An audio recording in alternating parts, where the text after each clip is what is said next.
Hello, everyone. We are so excited to have you here at our Lunch and Learn, especially that we have more people coming in from the chat or coming in from the waiting room. I'm going to go ahead and get us started and start with our introductions. This is Unlocking Student Success, Why School Librarians Matter. And we have two lovely experts, speakers, friends here today. I'm going to start with Lauren. Lauren is currently a graduate student at Rutgers University pursuing a Master's of Information, Library, and Information Science with a concentration in school librarianship. In addition to serving on Parcel's digital committee by contributing to social media and sending out the newsletter, she is the summer camps director at Germantown Friends School, a volunteer at GW Child's elementary school library, and a board member with Treehouse Books, which is how I met her. Lauren arrived to Philadelphia in 2007 to attend Temple University, and upon graduating, was hired as the volunteer coordinator at Treehouse Books in North Philadelphia. Later, as program director, she created new literacy-based programs, including a book delivery program. For almost 8 years, Lauren worked to shape the organization's culture and pedagogy for the after-school and summer programs, focusing on cultural competency and efficacy for staff and volunteers. Lauren has over 10 years of nonprofit experience and a comprehensive background in coordinating volunteers and developing programs for children. Now it's my pleasure to introduce Caitlin. Caitlin is an associate professor for the Department of Library and Information Science at the Southern Utah University. She currently teaches college-level research and information literacy skills and directs the School Library Endorsement Program, which prepares teachers, librarians for the state of Utah and beyond. Caitlin is a former school librarian, having worked in the Philadelphia School District in 2013 and continuing that work in South Carolina and Utah. She was named the 2019 Librarian of the Year by the Utah Library Association. Her research investigates best practices in school librarianship related to collaboration, information literacy instruction, educational standards, and professional development, especially as it concerns student preparedness for higher education. Caitlin holds a Master's of Library Information Science degree and K-12 teacher certification from Drexel University, as well as a bachelor's degree in English and Communication from Temple University. So you understand just from those bios alone why we chose these folks to be the presenters here today. We are so glad that you're here and choosing to present on this important subject. And with that, I am going to hand it over to you. Thanks so much for that introduction. Thank you for being here today at our presentation titled Unlocking Student Success, Why School Librarians Matter. And we chose that title because school librarians do so much more than checking in and checking out books. They are so closely linked to student success. And so we are here representing the Philadelphia Alliance to Restore School Librarians. We feel very passionately that we want all of our Philly kids to have school libraries again, school librarians. Right now, we're depending on a lot of volunteers, which is fantastic. So thank you for being here. And my next slide is introductions, but Tara, thank you so much for those kind words. Lauren and I serve as core planning team members for Parcel. And we will be sharing some information about that organization and about how you can get involved later on in the presentation. It's just really fun to be here with Lauren today. We joke that at some point we were probably crossing paths in North Philadelphia as I did my practicum at George Washington Carver High School, and Lauren was at Treehouse Books. We were both Temple grads, but didn't meet until we both got involved with Parcel. So we're really happy to be here with you today, and we will leave time at the end of our presentation for questions and can't wait to engage with all of you. So our session objectives, what we're going to cover today during your lunch hour here, the role of a school librarian. I think there can be a lot of myths or misunderstandings. We're going to try to dispel some of the stereotypes this field is still trying to shake. And then we're going to talk about how school librarians support student achievement, and we'll have that backed up by plenty of research. We'll cover the current state of the School District of Philadelphia, what happened with school librarians, and the efforts that we're trying to make now to bring those back. And then most importantly, how you can be an advocate for school librarians. So as I mentioned, we will also open it up for questions at the end. So to kick things off and kind of warm us all up here, we wanted to start with a prompt and just kind of gauge, maybe you're an expert and you know all there is to know about school librarians, maybe you're really curious and kind of new to this topic. So we're going to do a poll. We're using menti.com. And Lauren just put the link in the chat for you to be able to answer our prompt, which is, what do school librarians do?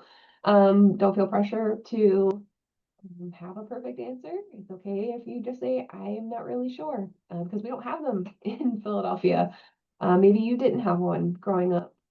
There's a lot of, it depends on your personal experience, right? Alternatively, you can just go right to menti.com and use the code that's on the screen, which is 6802-9594. And then a third way to get there is just scanning that QR code on the screen right now. And for accessibility purposes, you're welcome to unmute if any of those are not accessible to you and share with the group. I'm going to click over and see what's coming through here. Oh my gosh, so many responses already. You all are fast. Let's see what we've got. Helping students access resources to deepen their learning. That's a really good response. Help with reading, absolutely. Mentor hundreds of school children on their path to literacy. Wow, we've got a good group here, huh? Teach information literacy, absolutely. Support teachers by enriching curriculum through literacy. Host a reading space, highlight books, manage library inventory, customer service and selection and research, collaboration with educators to support classroom curriculum. You all are really with it. You know exactly the amazing things that a school librarian can. Yes. This is Yvonne, because I'm the one individual that's blind, but I'm interested in like your Braille books and large print, Yes. because I deal with those students also. Absolutely. A great certified school librarian is going to curate a collection that represents her or his students in the school, right? So if there are students with any sort of limitations who need accessible resources, even students who have a preferred learning style of listening, they're going to provide a variety of formats, not just physical, digital, also across topics as well. So we want to represent all students in the school community as a school librarian. Some more great responses coming through, getting to know students and their reading preferences and interests, absolutely. Supporting teachers in literacy education, encourage the love of reading, yep. Help research. Really great responses, everybody. Thank you so much. All right. Thank you for participating in that little warm-up activity. So it sounds like many of you are really aware of the role of a certified school librarian. That's wonderful. First and foremost, as was mentioned, information literacy instruction. Research skills don't really belong to any specific content area, right? These are questions like, how do you find high quality information to support your research? Which is even more relevant in today's information age, where students are being bombarded by digital media from several different devices, all hours of the day. How do we begin to manage that? How do we navigate that in safe ways, become smart information consumers? That is kind of the heart of information literacy instruction. Technology is also big. So kind of make the comparison, just like calculators didn't take away the need for math teachers, the internet did not take away the need for librarians. If anything, it's more of a need now, especially with AI, right? And then, of course, reading promotion. We hit on that during the Menti poll. That is huge. But not just promoting kind of one type of book, really being mindful of curating collections that represent the whole student body and beyond, ideally, right? And so there's a concept of mirrors, windows, and doors in school librarianship. We want to provide books that mirror a child's own experience. Maybe a children's book about having LGBTQ parents, right? That can very well be a child's experience. Or that could be considered a window, a view into another's life, okay? And sliding glass doors, allowing children to step into and experience other worlds. So just because maybe that isn't your situation at home, doesn't mean that we don't want children to gain empathy and learn about these other cultures, lifestyles, things of that nature.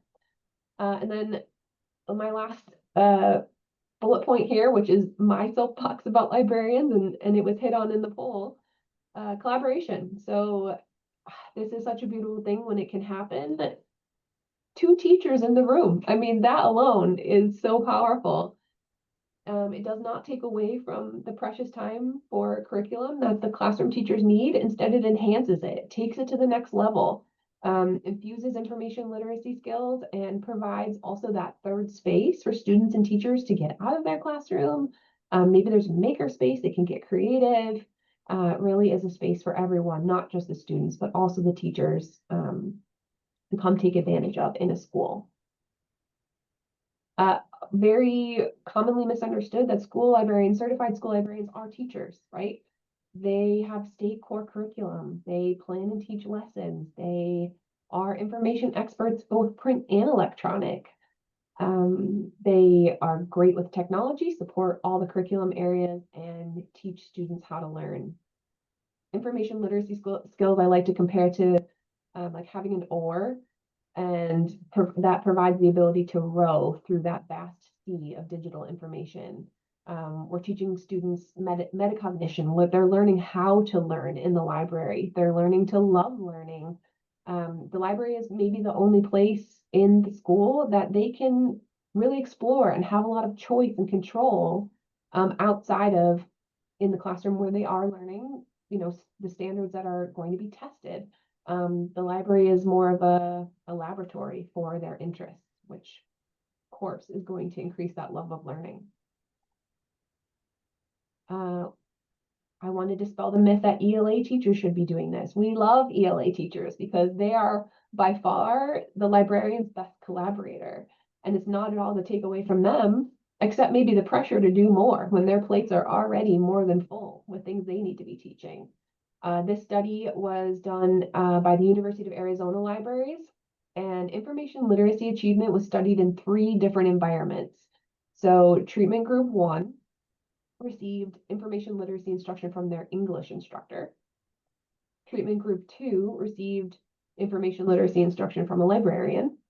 And treatment group 3 received that instruction in a 4-credit research course developed and delivered by the librarians.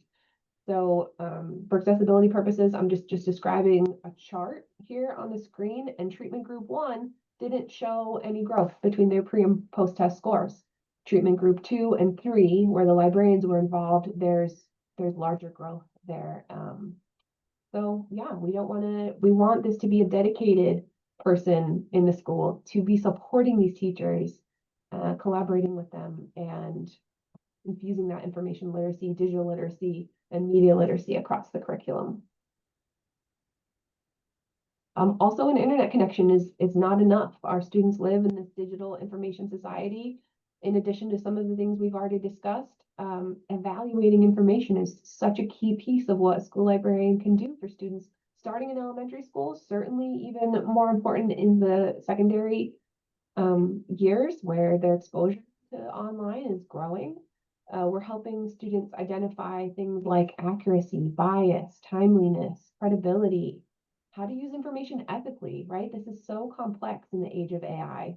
How to document their sources. It's going to keep them out of plagiarism situations. It's going to guide the teachers in, you know, I want to show this film to my class. How do I do that without, you know, breaking any laws? The person in the library can be such a guide for all of the ethical use of information. Also, district curriculum and librarians go really well. They complement each other very well. There's a movement in education right now towards the science of reading or structured literacy. But reading has to be practiced and enjoyed. And without access to great books, you can't practice. Without libraries, students don't have a great deal of choice. School librarians and school libraries are going to curate functioning, up-to-date collections, ensuring that students have enough to choose from, and provide the experience of reading together, reading in community, one book, one school, reading challenges, all sorts of ways to generate that love of reading, becoming a forever reader, a forever learner.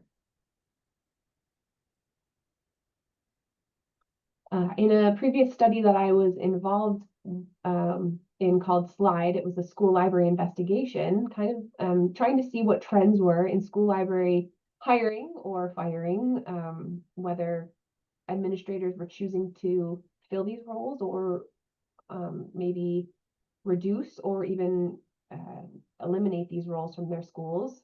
A portion of this research was interviewing those decision makers, and one of the most powerful pieces of that very large report to me was about the administrators who had positive interactions with school librarians. And in School District of Philadelphia, there have not been, you know, more than a handful of librarians and some volunteers in 12 years. So that's a real gap in the knowledge of what it means to have this person functioning in that role in your school. I thought some of these quotes were really beautiful. These are either principals or superintendents reflecting on their experience with a librarian, and I'll read them. There was a book on one of our reading lists that some parents thought controversial. This is a real big trend. Our librarian was integral to the conversations about how you choose a book with your child and why these books are published. Kids need to see themselves in different types of literature. Her expertise needed to be there. Your library becomes a living place instead of a book repository because of that person. I just love that stakeholder, that decision maker could verbalize that about the power of a librarian. Another one said, when I started teaching, it was the certified high school librarian who convinced me it's our role to create opportunities to close the literacy gap. So really seeing that person as an important partner and a leader in the school. And lastly, I just completed a unit observation with the library media specialist, watching our second grade students get excited about coding, only 7 or 8 years old, and they learn terms like algorithm. Whatever the topic, the library media specialist is elevating student learning, helping them learn concepts that are going to help them in math, science, and other classes. So I just love that those administrators had those positive experiences, and I wonder how many of our decision makers or administrators in Philadelphia have had the chance to have that with our gap 12 years now with no district wide, really just kind of where we can get volunteers, and we do two full-time and 2 part-time librarians. This is a very, very large district, right? Not enough. So now I'm going to pass it to my colleague Lauren, and she's going to talk about the transition into the current state of school librarians in the School District of Philadelphia. And I'll switch the slides when you need me to, Lauren. Okay, thank you. Hi, everyone. So where are we today? I know many of you are from Philadelphia, maybe not all of you, but we want to really zoom in on where we are in our city, in our district, and why an organization like the Philadelphia Alliance to Restore School Librarians even exists. Where are all the librarians? So this chart shows the steady and in some years drastic decline of school librarian positions within the district. Going back as far as 1991, we know the school district had 176 librarians, so about 68% of district schools did have a librarian at that time. But in the late 90s, the district closed or stopped funding those positions. And by 2001, the district closed its library office within the headquarters. By the time Dr. Height was the superintendent in 2012, there were only 43 librarians left in the system. And by then we saw a lot of classroom libraries, Chromebooks being issued, and those were considered cheaper alternatives to school libraries and librarians. Here you see 2015, that's the start of that school year, we had under 25. And then by this past school year, we had 3 full-time certified librarians for 218 schools. I thought it would be helpful to know that there was never a time when every Philadelphia school had a school librarian, and the state, Pennsylvania, does not dedicate any funds from their budget for school libraries, nor does it require public schools to have libraries. Our organization, Parcel, does work with state representatives to get school library bills and amendments, mandating a school librarian in every school, but none of them have passed. We are hopeful that in the past 5 legislative sessions, bills like these did show up, but unfortunately, we haven't seen any of them progress forward. On the next slide, if you want to go next. A little bit of a more zoomed in picture of where we are today. 29% of district schools have volunteer-led libraries, some led by students themselves. And these are made possible through the work of amazing nonprofit organizations like West Philadelphia Alliance for Children, WEPAC. Historic Fairhill has been doing this work for a long time. Many have opened with the support of the University of Pennsylvania's Penn Libraries. And of course, many of these school volunteer-run libraries are run by parents, HSAs, PTAs. I think of the school in Germantown, John B. Kelly, which has run for a number of years, is run by retired school librarians, a mixture of parents and community members. Unfortunately, we do know that Caitlin already alluded to this. We did lose 1 school librarian's position last school year, so we are now down to 2 full-time and 2 part-time librarians for our district schools. This slide thought was really important work that Parcel did recently. The link is at the top for when you get these slides delivered to your inbox later. But Parcel just published a report on how 11 large urban school districts like ours restored school librarian positions within their schools. This work is not impossible. Sometimes as doing advocacy work, it does feel like a slow dredge, but it has happened in these cities. This report that we published provides an overview of the challenges and successes that these districts experienced in restoring positions, and we really want to learn from them. Compared to other districts like New York City and DC, who were in similar positions to us, they have made the changes necessary.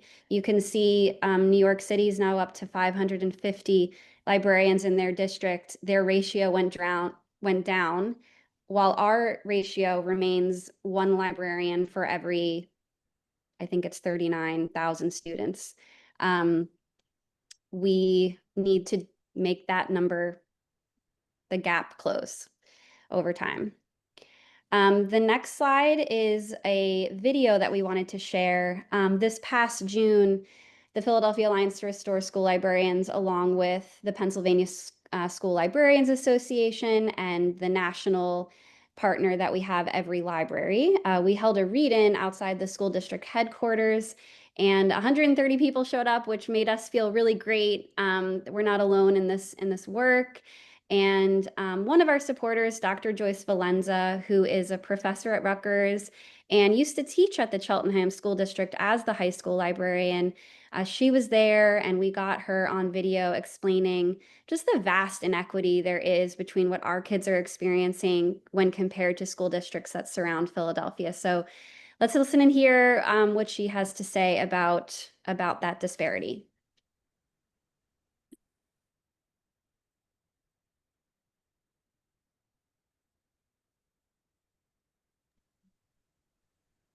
It's not working. Sometimes you have to select share audio when you do the share screen.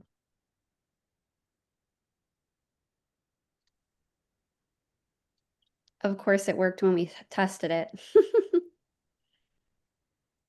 Would you have to stop sharing to do It might that? be because my audio is muted. Let's see if that makes a difference. Okay. Works 10 miles down Broad Street. Works 10 miles down this very broad street. And if you go in that direction, you'll hit Cheltenham, you'll hit Abington, Elkins Park, where libraries exist. Where school libraries don't have rich, robust, and funded programs. And it makes a difference. Our research study in Jersey showed that kids who had been prepared in terms of having information literacy aligned from K to 12 perform differently in their first year of college. Nothing was new to them. They met the older brothers and sisters of the databases that they called friends when they were in elementary and high school. They were ready. This is different. Some of these kids have absolutely never seen. It's interesting. If no librarian's making websites for these kiddos, they're not seeing the rich resource from the Access Pennsylvania Power Library and the resources from the Philadelphia Free Library are not visible to them. And if they're not visible to them, they may as well not be there because they're not available and they're not convenient. A librarian would create a web presence that would support their leisure reading, the joy of reading, book trailers, all that stuff. Have the students create these things, include a maker space in their lives that was connected to their curriculum, that would extend their knowledge, their interests life-wide and lifelong learning.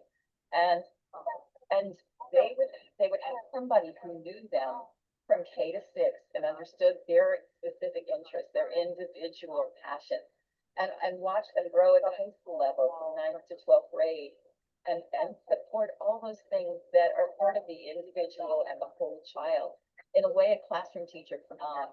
The school librarian would also be the best partner that a classroom teacher could have and row in the same direction as the administrator. And so that the school-wide goals would be met because there is somebody who actually is going to make sure it happens in all the classrooms, the K-12 for all students, for special ed, for English language learners, for students who are struggling, for students who love to read, for students who have not yet learned to love to read. And it makes a difference in the learning culture of an entire school and in a community. So I see the difference between what's going on 10 miles down this road and right here in this area. I'm just going to put in the chat one of the resources that Dr. Valenza mentions because I feel it would be remiss to not share it with this group. She talked about how, especially with high school learners, a librarian would create a website with curated information, with databases that would be available to them 24/7, creating access to learning even when they're home. And one of those resources is PA Power Library. I am studying to become a school librarian, and I just learned of this amazing resource a year ago. These are databases that our students could be using and could use and be walked through if they had a certified school librarian in their school. And so I know many of you work with students, many of you are volunteers working in school libraries. And so if you have an opportunity to share about PA Power Library with students, please do so. You can access these databases, ebooks, audiobooks just with your free library card barcode actually, or you can sign up for an e-card, which is just a quick form. We did want to talk about on the next slide just some stories we've seen of students, teachers, community members wanting school libraries and how they're making that happen. Here's just a short list of some of the school libraries that have opened this year, and I know many of them are open because of the support of WEPAC, who I mentioned earlier, and their amazing work with volunteers.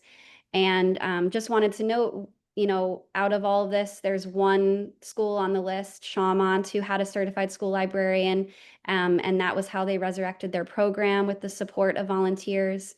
And then this last article here about Building 21, a Northwest high school, they didn't have a dedicated library space or librarian, but an English teacher created a DIY library open to all students in the school, and it's been maintained by student volunteers. So there's amazing stories coming out of what our kids are doing. And it's time that we invest and give them the staff person that can keep it open all the time. Then on the next slide, we just wanted to show that this is what we all know, right? We all work with Read by Fourth. That's why we're here. We're all part of the literacy advocacy community, and we're doing this work because we know that reading scores in our district have been on the decline. And while this hasn't been proven, the decline does coincide with the loss of school librarian positions in the district. The decline in reading scores is consistent with the national and state trends, but we know that when spending on school libraries increases, including staffing them with full-time certified librarians, better reading scores follow. And then on the next slide, Caitlin had mentioned research that proves and confirms what we've been talking about. So we did just want to link to those, as librarians, we're like, where are our sources? Where are our citations for what we've been saying? So we have 50 years of research across 21 different studies that confirm librarians and libraries support student success, not just in reading scores, but college preparedness, career readiness.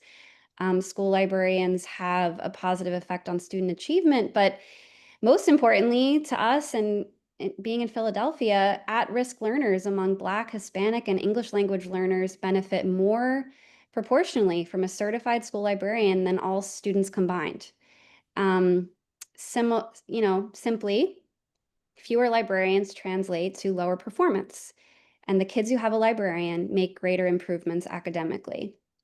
We also linked on this slide Parcel's white paper, which is another research-based document we've put out there to really show more of this research, but how it would affect our school district in particular, and what really our call to action is. So how can you become a part of what we're doing? How can you support our work? And obviously you're already doing that by being a part of Read by Fourth and the communities and the organizations that you're a part of. But we would love for you to become one of our supporters, which we have 1,700 now. Parcel endorses that there's a library with a certified librarian in every school. And if you believe all students deserve equal opportunities to learn, and what we shared with you today resonated with you, these are 3 ways you can get involved. You can volunteer to be a Parcel school liaison, which would just mean sharing our resources and just talking about this issue with your neighborhoods, with the school principal in your neighborhood school, or the HSA or the PTA, people on your block, parents that just continue to help us raise awareness. Whenever I tell someone that there are 2, we're 3, now 2 librarians in the district, they are shocked usually. I think we don't know what's going on in the school necessarily, or might even assume that there's a school librarian when there isn't. You could also share our advocacy flyer with your networks. This is just a 2-page flyer that summarizes what Parcel is and what librarians bring to the table in terms of student achievement. And we always are recruiting people to testify at school board meetings. This feels like the most tangible way to get the district's attention.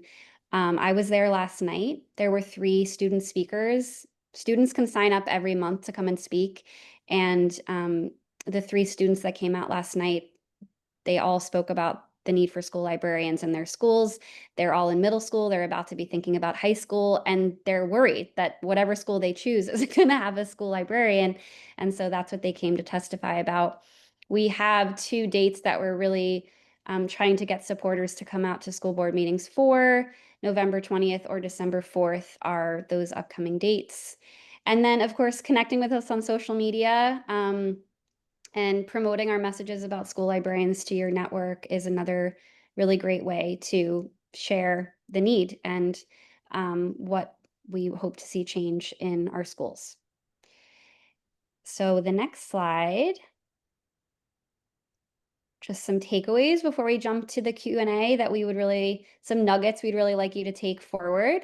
Certified teacher librarians raise student achievement, and more than 21 state studies confirm this. ELA teachers, library aides do not achieve the same result as much as we love them, as Caitlin said.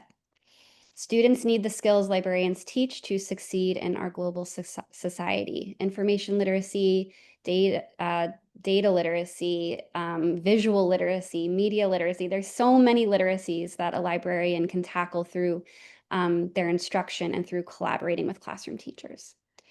So I think we have time, right? 10 minutes for questions.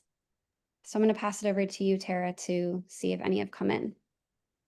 Thank you all so much. Yeah, I wanted to first just name something that's been going on in the chat. Yes, all these links that have been well shared by Caitlin and Lauren. In the follow-up to this, we will be sharing out all these great resources as well. So we did have a couple of questions come in. So I was going to pull them up on my end. So one of the questions was, I'm trying to get that. How is there so, given that there's so much attention around the science of reading, how does access to school libraries relate to the science of reading? Do you want to take that one, Lauren? Or I can speak to, we can go back to the slide too. Yeah, you can.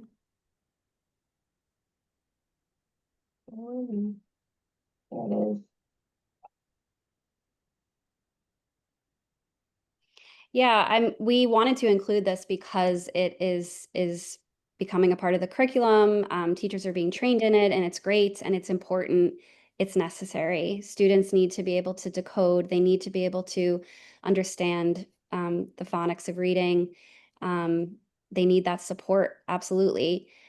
Librarians come alongside ELA teachers, come alongside that curriculum to make sure that reading is practiced and enjoyed.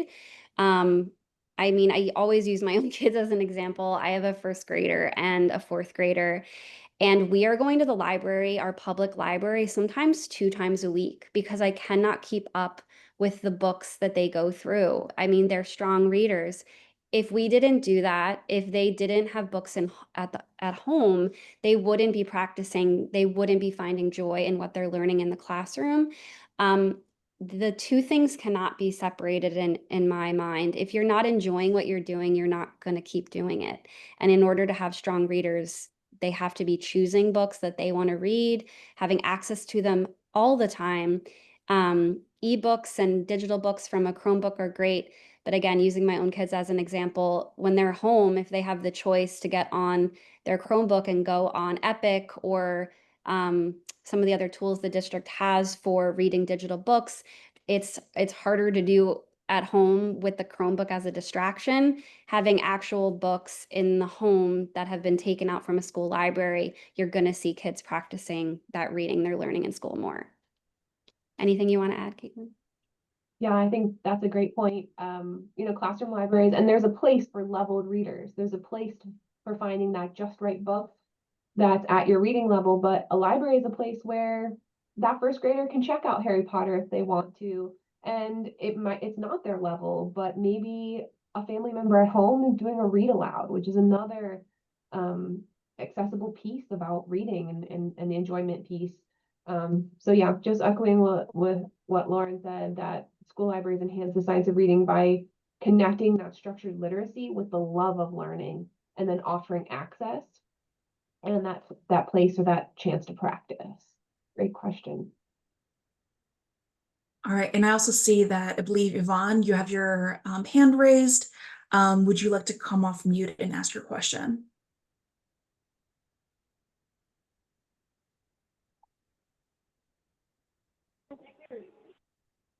Just moved. I wanted to ask, because you were talking about the master in literacy, because the literacy is a big problem, and it's across the board.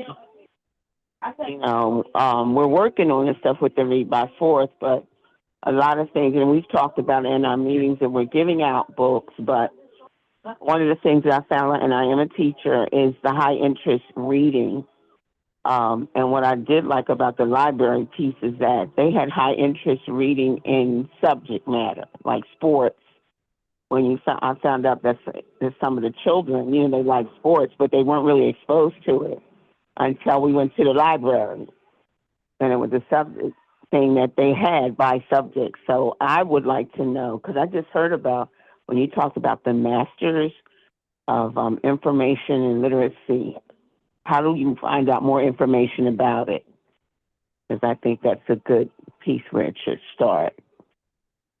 Yeah. When we talk about a certified school librarian in Pennsylvania, it's required that that certified person have the master's degree in library and information science. Drexel used to have a school library program. Now Rutgers, I believe, is the closest. But there's a lot of online programs. And then, Lauren, are you able to speak to Parcels partnering with some pathway programs? We recognize that if we can get this to happen in the school district, we need to have a pipeline of people who are training and certifying to be able to take these roles once they open, hopefully. Do you have that off the top of your head, Lauren? It's, I guess what would be most helpful to this group is building pathways to school librarianship is an area Parcel focuses on, but it's an area we would love more supporters to become a part of. There's a lot to be kind of figured out because there are multiple pathways. You could take the traditional route, as I have, in getting your master's. I've chosen Rutgers University because it includes the certification.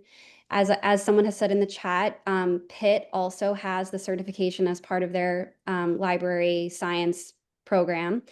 And those are the ones in our state or nearby. Rutgers is online, but there are other pathways Parcel is figuring out with other partners we work with.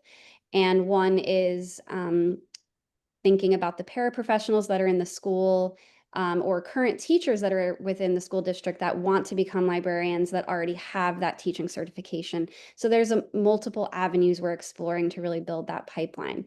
And if you would like to be a part of the conversation, you can use the email that's on the slide right now, and we can get you plugged in to help us with that.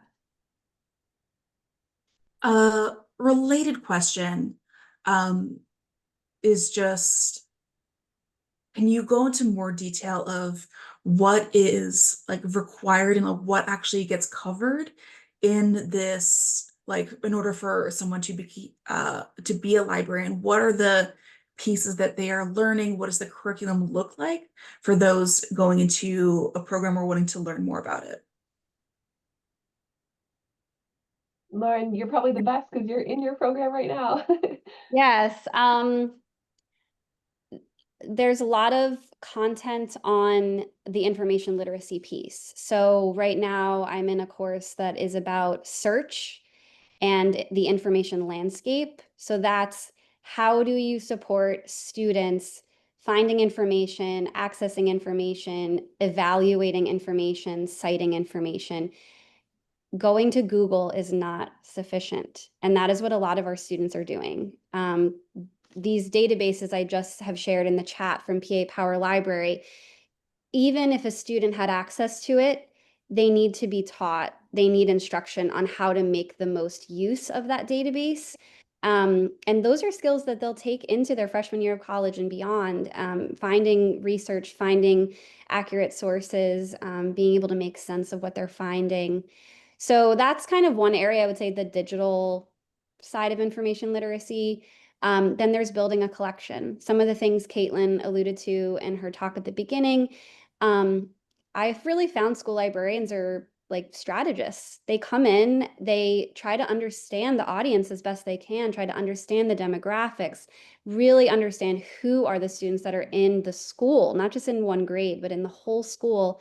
And how do you build a collection that meets those unique needs so that every student can succeed and so that the administrator's goals can be met?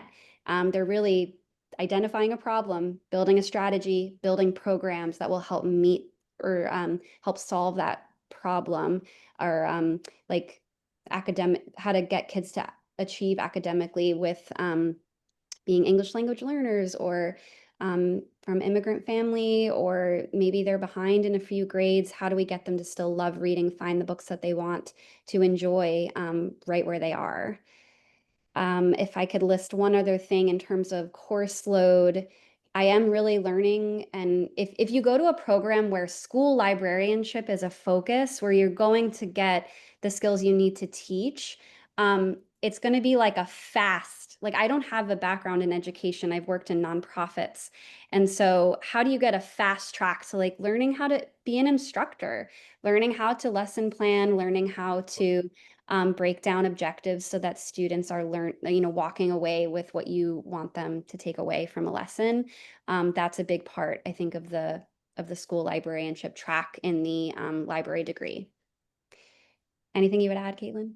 Yeah, I can also just add, where I work in Utah, we actually rely at the elementary level on paraprofessionals or clerks or aides, or some different terms for that. And these folks are really dedicated to libraries, but lack the training. And so we wrote a grant to create a free online training for that kind of paraprofessional or clerk role. So folks are interested in learning, starting off with a free resource that covers the basics of the role of running a school library. I can drop that in the chat and that can be shared as well. It's called Library Aid Basics. It's a free Canvas course. So it just requires you to create a free Canvas account and you can go through the modules. It's self-paced. There's a lot of video content. There's quizzes, there's discussions. And it's been, I think we have almost 500 users in there. So you'd be welcome to join and learn more. Before, obviously, the master's degree is a big investment. So totally sensitive to that. I'll drop that in the chat. Another question that came up is, how do folks find the sources of like where are the certified school librarians? Like, is there a database? Like, how could we get connected with those who are certified? I'm also going to share a link to the slide project that I mentioned on one of our slides because it's a great informative website. There are amazing data tools. Let me just actually, I'll drag it over so that it can be shared here.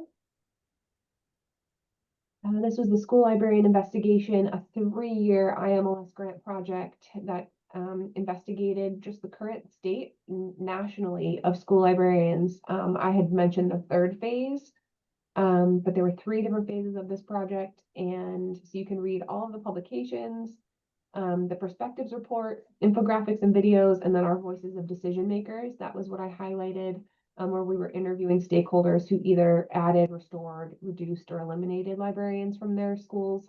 But this data tools link here draws from the National Center for Education Statistics, and you can actually do district comparisons, state profiles, a custom search where you can build. I did this for some advocacy work in my area now to show, where the surrounding areas have certified librarians versus, and this would work really well in Philadelphia as well. So all these interactive tools can be really powerful advocacy tools. And then again, all of the reports that came out of this 3-year grant project are informative in terms of your question about, where does this look like on a national level? But you can also drill down to the local level as well with those tools. I'm curious if that question was about finding certified school librarians in Philadelphia. Yeah, can you also elaborate on that piece of it? Yeah, I mean, because there's this data and Parcel does use this data. I mean, we go here to get an update from NCES, but it's honestly been hard to get a very a very down to the day number of who's certified and are they still even living in Philadelphia? If they are, where are they? Are they in another role, which they likely are because we know there's only 2 full-time employed district employees that are certified librarians. So we can't really answer your question because honestly, it's been hard to, even in working with the district, really get an understanding of where are we at exactly today, because we only have the full-time employed data, not the who is certified but is doing another role or who is certified but lives outside of the city. I think that's another area we would love supporters help with. All right, I think we have time for 2 more questions. So the next one is, how can family attendance at the Free Library of Philadelphia increase until more libraries and more librarians are in schools? Public libraries are such a huge and essential partner to school libraries, even when the school libraries are functioning and funded. They work really closely. The school librarians are bringing in applications to have the students fill out, and get their public library card as well. Lauren, if you have something to add, I think this is another situation where we can advocate for funding for these. There probably are neighborhoods where it's not easy for students to get to a free library branch, limited hours. I mean, they're struggling with funding and budgets as well. So I think that, yeah, the public library is our biggest resource right now while we're lacking school libraries. What did you have to add, Lauren? No, just that I'm glad Read by Fourth exists, and being at the partner network night 10 years later, seeing the growth and the expansion of all the people who are supporting this work. The free library is obviously a huge part of this. I think in the same way we've asked you to share our resources about the need for school librarians, we should be sharing information about what's going on at the free library, just being a good neighbor. And if you see a flyer, pick it up and try to promote within your neighborhood the things that are happening at the free library branches. All right, and one more question to wrap us up. What are considered some of the advocacy wins for the coming future of Parcel? Like, are there numbers you're working towards? Are there goals that you're working towards that would really help to focus this work?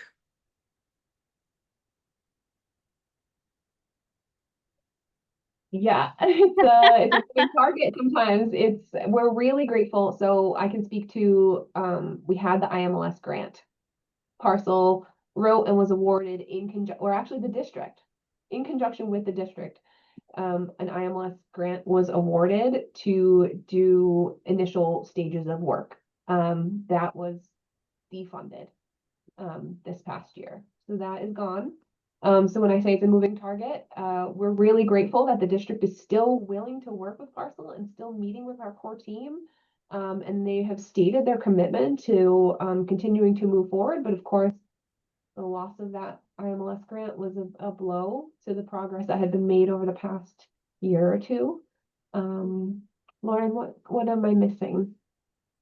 I think we are still very much in an raising awareness phase of this while Parcel meets with the district, and we continue to build a strategy in conjunction with them to get positions restored.